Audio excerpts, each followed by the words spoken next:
Hi everyone, Evan Alexander here with another Cinema 4D tutorial. Thanks for joining me today. I want to talk today about parametric modeling inside of Cinema. I'm working on a project right now where I've had to build a bunch of furniture really quickly.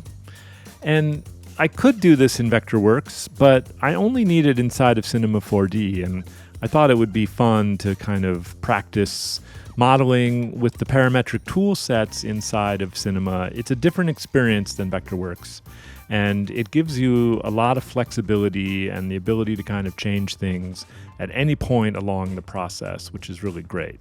It's also just fun and refreshing sometimes to try a different approach to modeling. So let's dive into Cinema and take a look. All right, so I'm just going to start with a cube, just as some kind of guide, right? We know that the tabletop is 30 inches, and we know that the height of the whole thing is 42. And let's just move this up here half the distance of the height to get it to sit on the ground. So 30 by 30 by 42, just as a rough guide. We'll call this guide. And if we come over to basic, we can set this to X-ray so that we have this kind of see-through box. So we'll get rid of this. This is just a starting place. So let's go ahead and add a cylinder for the top here. I'm being really careful to make sure that I'm at 0, 0, 0 with everything. When I'm building stuff like this, it just makes it so much easier. So the top is 30, but of course we're dealing with radius here, so it's half of that, so 15. And you can see it's still really faceted here. So let's try to up this number. For now, I'll just say 64 seems good here. I'm going to switch over to Garage shading with lines. You can see we have 4 segments in the vertical. We only need 1. Our height, let's say 1 to start here. We may change that, but now if I come into a front view here, we can just slide this up. Now I'm not being careful, but I'm not being like mathematically precise here. We'll clean it up later. So the idea here is really just to rough everything in and get it close, and then to refine and finesse. That's kind of the whole point of the parametric system, is you can change anything at any time here. So let's add another cube, and this is going to be our hub, right? So this is going to be this kind of center block that all the legs kind of anchor into. So we'll come in here, and I think we have to just kind of guesstimate here a size. So I'm going to go 3 inches by 3 inches and make it kind of 6 inches tall. So we'll just start. And then again, I'm also just going to estimate on a height here, right? So it's about kind of, I don't know, 2/3 of the way up. But again, we'll just get it roughed in, and then we'll kind of go from there. All right, so that's our starting place. So now we have everything we need here to kind of guide us to start making a leg. And so we're going to do this with a spline and an extrude generator. So I'm going to come to the spline menu, click and hold, and at the very bottom here, we're going to choose empty spline. And so this is just going to give us a spline object, but with no points in it, right? So I'm going to switch over to point mode. And then if I just start clicking in here, nothing happens. But if I hold Control, you can see I get a little plus sign. Now I can start to kind of add in points here.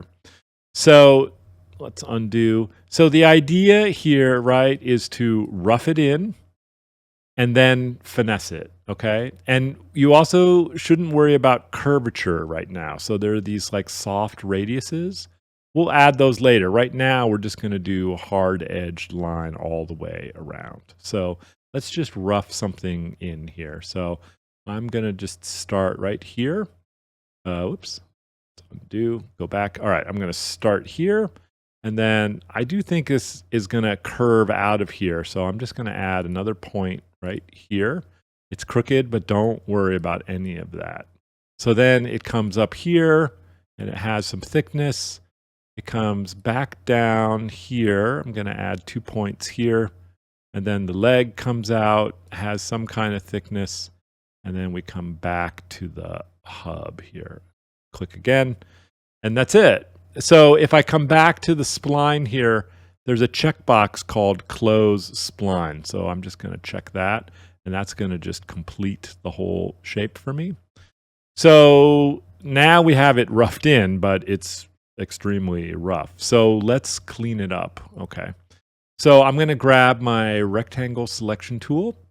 And then weirdly, the easiest way to do this is to actually use the scale tool. And so if I scale these 2 points down to 0%, then they're going to be equal. So I'm going to hold shift while I do this, because this will lock us into 5-degree increments. So I just want to take this down to 0. And now these are really level. And so we can switch over to the move tool and just make sure this is touching the tabletop. So let's do that again. We'll just keep working our way around here. So I'm going to grab these, and then I'm going to scale. And then I'm going to just move these up. And I'm just hitting the space key, and that's jumping me back to my selection tool. And then T is the shortcut for scale. So we'll get this kind of in place here against the hub. This point is a little low, so we'll pull that up. And then, right, you just got to keep working your way around quickly. Get everything kind of in place here. I'll pull this out just a little bit. And so I can also scale vertically here just to kind of spread these out a little bit. And now the trick here also is to keep looking at your research, right? Always keep it at hand. I'm looking at it. It's just out of the frame of the camera here, but I'm keeping an eye on it to make sure that I'm not totally crazy here. Now, I think that I probably missed a point here because we want this to come up and then curve in. So I'm going to right click here and say create point. And if I click right here, I should be able to just add a point to this setup. Yes. So now let's go ahead and straighten this out. And all right, so we're close. It looks really weird, but that's okay. I think maybe this choice to spread these out was wrong and that this should be shorter. That definitely looks a lot better. I feel like this whole thing is feeling a little high. So let's move this down. I also feel like my hub is not tall enough. If we look at the research, I feel like this feels more elongated than what I've got going here. So let's take the hub. Let's go from 6 inches to 7 inches. And we'll move this down a little bit. So then we need to come back. So this is, I mean, I can keep tweaking this at any point in the process, but I feel like this is the time to try to maybe get it close. And I feel like this one wants to move over just a little bit more. All right, so let's see. So now I want to come in and add some of this curvature here. So I'm going to just select both of these. And then I'm going to click not on it directly, but just kind of right next to it. I'm going to click and choose chamfer. And now if I hold my mouse and just slide to the right here, you can see that I'm adding, as I move left and right with the mouse, I can make this kind of greater or lesser. So I'm just going to come in here till it feels kind of right. That feels pretty good, right? And then here, we'll do the same thing again. I'm just going to grab this point, come to the chamfer tool, and just drag this out, right? Just be careful not to overlap the adjacent corner. Same thing here. We'll just kind of give this a little curve. And you can see that that curvature, that really helps to kind of add to the overall, you know, kind of shape of it. This, I think, should be a little more elegant. And this, too, I think, needs to be a little more elegant. But let's say for now that that's good enough. Again, it can all be changed later. So it'll be easier to see this as solids when you've got 4 of them around. So let's come back out here to perspective view. We can turn off our guide for a minute.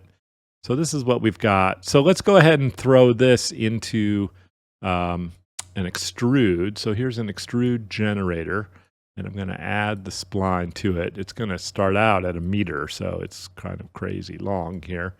But let's just say, why don't we make this 1 inch. We'll try that and see how that looks. Pretty good. It has a really hard 90-degree corner, but we can easily fix that parametrically as well. One thing that's important to notice though here, let's turn off the top for a second here. Name this top. We'll just turn this off.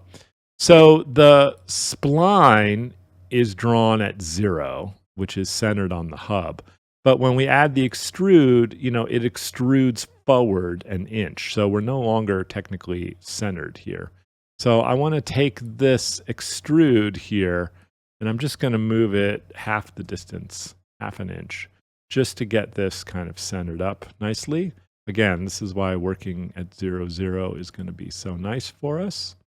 So that's looking pretty good. So now I'm going to take this, and I want to actually put this into a symmetry object.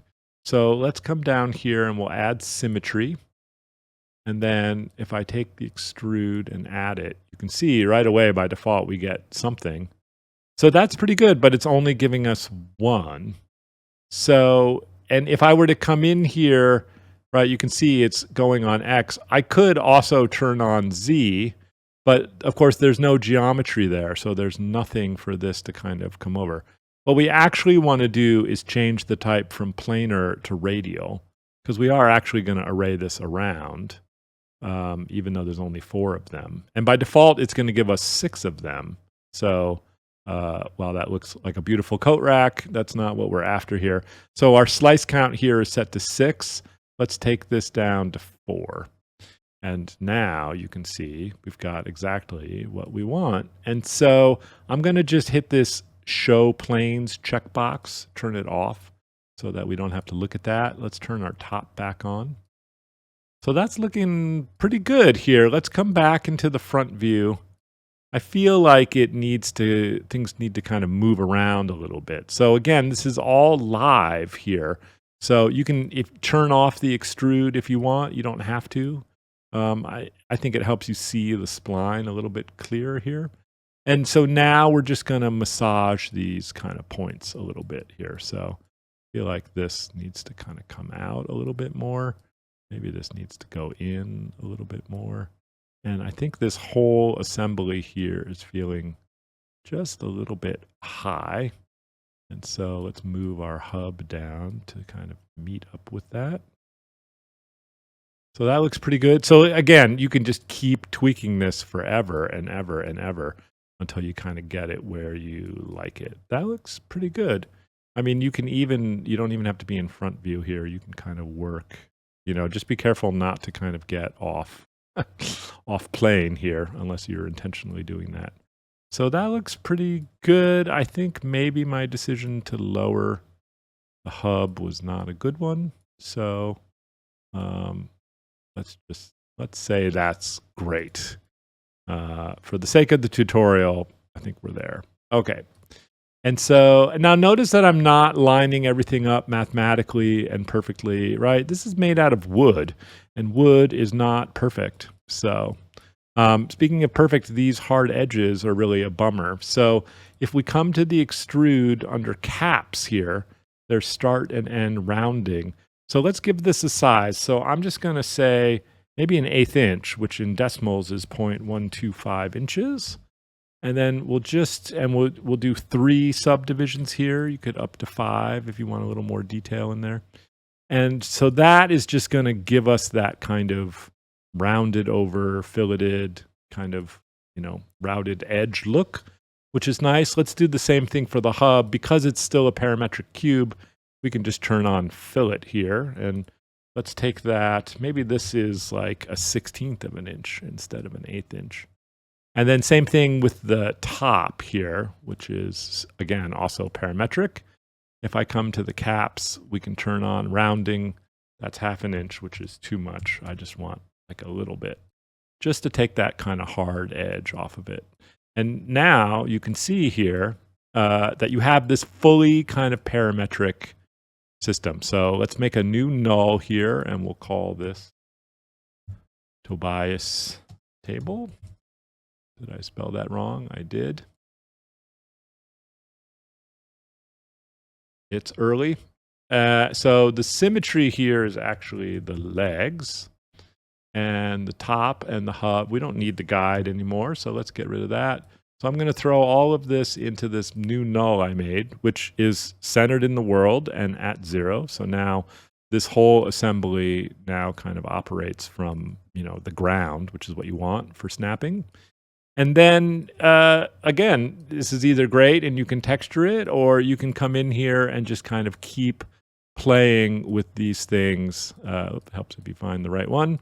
You can just keep kind of playing with these all day long. And that's the Tobias table. Let's take a look at building the Olympia table here. So we have some general information about the size of it. We don't have really specific details like what is the radius of the curve top, what is the kind of height of this kind of set in kick part versus the height. So we're going to have to just kind of do it by eye and make some choices and some assumptions here. Again, this is not like a product shot, a hero shot. This is just going to be part of a bigger scene, in the background covered with decor. So liberties can and will be taken. So the process is going to start the same way. I've just made this guide cube here set to X-ray, which just kind of falls into the overall dimensions of the whole piece. And so this time I'm going to actually add a rectangle spline to start with. And we'll come in here and set this to XZ, so it's laying flat on the ground, right? And so I want this to kind of match up to the sizing of my coffee table. So let's go ahead here. We know that this top is 47 and a quarter, and the height here is 31 and an eighth. So now this is just matching up here. Let's turn this off for a second because now it's just confusing the issue. And so if I come to the rectangle spline tool here, you can see there's an option here for rounding. And when we turn that on, it goes kind of bananas here. But we can find kind of a nice visual. Now, what I try to do is just kind of eyeball it to where it feels right. And then I look at where I am and I try to kind of round it up to like a nice number. Not because I'm just OCD, but because it just makes things easier if it's at a whole number to then be able to later say, oh, let's take it to 3.5 inches. Let's take it to 4 inches. And you're working in whole increment numbers and it just makes your life easier than a string of decimals. Maybe I'm crazy. Okay, so we've got this, and so this is going to become our top. We're gonna use this spline for a bunch of different stuff. So let's add an extrude here, and we'll come in here, and by default it's going to extrude to 1 meter, but we'll say 1 inch. Could be 3/4 of an inch. I don't know, but we'll figure it out. So let's come back in with our guide. And we're just going to manually move this up. This does look a little thick for our taste. So maybe the extrusion here should become more like 1/2 an inch, 3/4 of an inch. We'll go 3/4 of an inch just to make the math more confusing. And so we'll line this up with the top. Okay.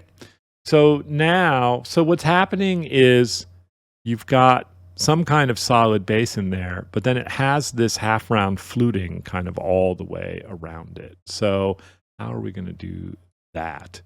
Okay, so the first thing I'm going to do is take this rectangle here, and I'm going to just duplicate it. I'm just holding Control and dragging it out. So this is the top here. Again, I'm going to turn this off. We don't really need it right now. So now we know that the goal is to get these half rounds to be kind of flush with the edge. And if they're 1 inch, which means the depth of them is 1/2 an inch, we basically need to set our kind of base geometry in 1/2 inch all the way around. And so there's a few ways we could do that. We could kind of scale it to keep the radiuses right. We're not really going to see it. So I think my better bet here is to just say -1 inch to take 1/2 an inch from each side. And then same thing on the height here. We're just going to say -1, right? You can do math formulas inside. Technically, this is not perfectly aligned. I don't think anybody's going to care. Anybody's going to see it. So we'll turn that off. So let's add another extrude here. And this time we come back in here. Again, it's huge. Let's turn on our guide cube.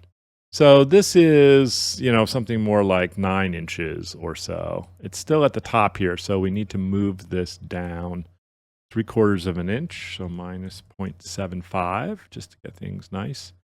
And it was just a guess here on the 9 inches, but it looks okay for now. I could see that being kind of real. And so now, again, we're going to do the same thing. I'm going to hold control and drag this out and make a new, so we're going to call this the base or the body. Maybe this is the body. And then I'm going to grab this last rectangle. So now, right, it just sets in, 3 inches or something all the way around. We don't really know what it is. This time I'm just going to visually scale it.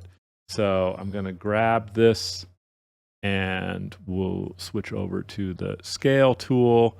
And I'm just going to drag in here. I'm not using a handle, so it's doing all kind of dimensions at once. And I'm just going to do this visual. Again, we can always change it later if we don't like it. So, and then one last time here, let's add an extrude. And we'll add this to it. And this time, boy, we'll have to do the math here. But I think this is probably somewhere close to 4 inches is what we're looking for. And if we, so now here you can either move the spline or the extrude object here. So I'm wrong. This actually should be more like, let's see, what is it? Is it 4 1/4? Is that what I'm missing? I think that's what I'm missing here. Just move this around. Yes. Okay. Like I say, we're not being 1,000% precise here, but let's take a look out here, right? And just see, how does this feel here? This looks pretty good, actually, proportionately. I'm pleased with this. I think it's okay. Again, tweak to your heart's content. You can keep changing all of this. If you want to come back in here now and, change the rounding on this corner or change the sides of the top or the depth of all of this stuff, all of these options remain open. The joy of parametric modeling.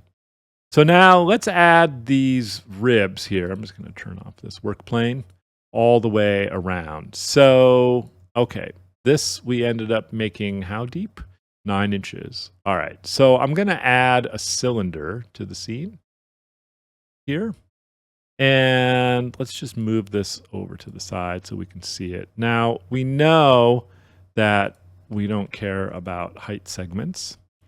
And rotation segments, I'll just leave where they are for right now. We know the radius, though, is 1/2 inch, meaning the overall width here is 1 inch, right? And so now I'm going to come over to the slice command and turn this on, and you'll see that now we have this half round. So it's 1 inch by 1/2 inch. That's exactly what we want. It's facing the wrong direction, but that doesn't really matter, right? The position of this doesn't matter so much right now. Let's just get the height in here to 9 inches so that it's set up correctly. Because we're gonna drive this with a cloner, and so that's what's gonna kind of help us get this into place. So we're gonna call this, let's call this flute.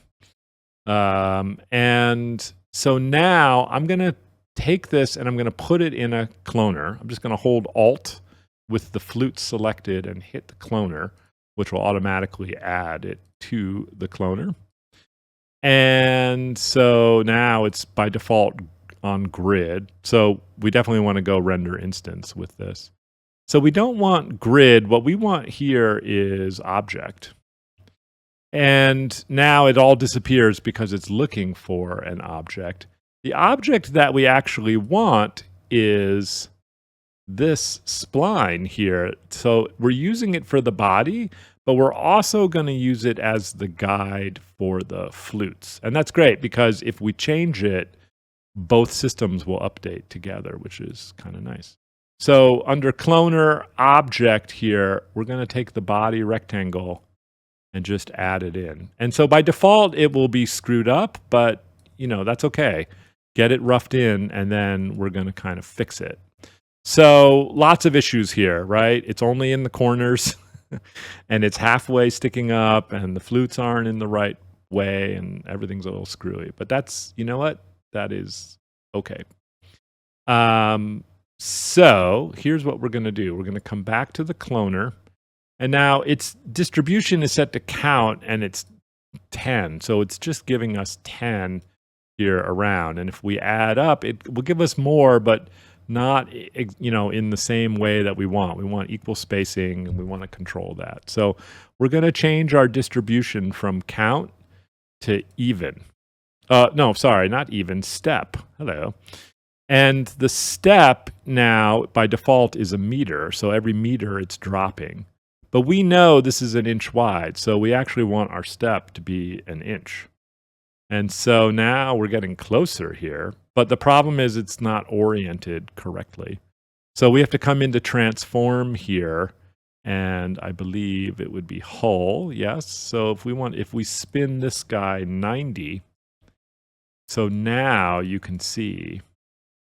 Now they're too high, but we're really close here. So here's the thing. If I grab the cloner and move it, nothing happens. Why? Because the rectangle is what's defining the shape. And so I can move the rectangle, but you'll see that what happens here is that now the base is moving as well. And so that's not great. So here's what I want to do. I want to actually duplicate this rectangle. I should have done this from the first place, but I just wanted to show you the logic behind it. And we'll call this flute guide. And then again, we'll come back to cloner and object will be the flute guide. And now, because the flute guide is independent from the base, we can actually move the spline here. Okay, so I screwed that up on purpose so that you could kind of see the different logical kind of process behind it. So again, same thing. If I want to add the flutes to the bottom here, we can reuse a bunch of this kind of system. So this is, we'll call this the kick. And so I'm going to take this and I'm just going to make a copy of it here outside of the extrude. And we'll call this kick flute guide. And then I'm going to take my cloner here and I'm going to duplicate that again. And so this time I'm going to change the guide here to the kick guide. And now it's going to add these flutes in here. And so these we know should match and be 4.25. And let's just come into front view here. And we're going to grab this spline and kind of move this down. And so now, so we're pretty close here. I think we might have it. So we have this fully parametric system here. So let's just kind of organize a little bit. So we'll call this base flutes. And this, I'm just going to center this up in the world to keep things nice and tidy. Here's our flute guide, right? So this and this and this can all get grouped together. I'm just hitting Alt-G here. And we'll call this the base. And then this, and so this is the kick flute. And so all of these, I can grab these and put these together. Our first kind of sizing cube, we don't need anymore. And so now we've got, so the only thing I want to do here is on the caps for this, right? This has this really hard edge on it. I just want to add like a 1/16 of an inch round over on this to kind of help us. And then I'm going to make a new blank null in the center of the world here, and we'll call this Olympia table coffee, and drag all these elements into it. And there you go. You've got a fully parametric table. And so if somebody comes back now, your designer comes back and says, I want to change the size of the table. I want to, change the size or the spacing of the flutes. All of these parameters remain open to you. And it's fun. And so here's our final pieces. I just added some materials and a little bit of lighting, but these are the pieces that we built today. And I know I keep saying this over and over again, but it's all parametric. So if you look at this now and you still think like, oh, I just wish the flare on those legs was a little different, you can just come right back in here and, come right back to the spline and just kind of tweak away, right? So the last thing I just want to mention is on this Olympia coffee table, for the fluting, I made sure to, let's see here, base. I made sure to add the texture to the cloner and not to the actual cylinder, the half-round cylinder. And here's why. If I add the material to the flute, it's going to just give you the same repeating wood texture on each flute. And you'll see that kind of clear repetition of pattern and grain and, imperfections. So by adding this to only the clone, it then treats it as one whole object and will apply the wood just like you would think. And you can see the variation here just in the preview of what's kind of going on. So that's an important part when you're dealing with kind of cloned geometry like that, right? The cloner will affect the whole object versus the individual object. That's it. Thanks, everyone. I'll see you in the next tutorial.